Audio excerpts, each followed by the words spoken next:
Try it yourself, adding a grid layout to a mobile page. The best way to help you see how grid layouts work is to walk you through an example. In this try-it-yourself exercise, you implement 3 grid layouts in a single page.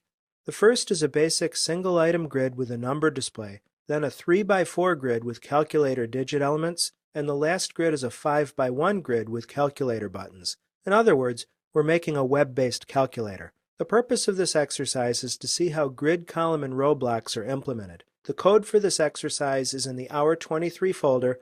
Look for files entitled Hour 2301.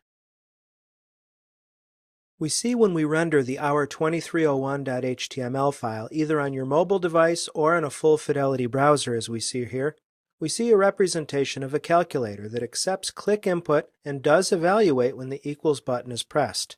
At the top of the calculator we have a 1-column, 1-row grid.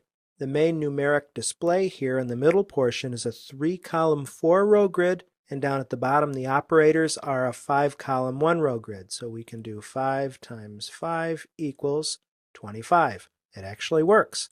Now let's come back to Aptana Studio. We'll begin by examining our 2301.js. Here there are 2 click event handlers. One attached to the p elements appends the number or operator to the number element, and the second is for span elements that will either clear number or evaluate the contents. Now we'll look at the Hour 2301.html file. Look at lines 19 through 36. Let me scroll down a bit to help you with that actually. This code defines a basic page and adds 3 grid layouts in those lines. The first grid is a single column defined by UI grid solo. The second is a 3-column grid defined by UI grid B, and the third is a 5-column grid defined by UI grid D.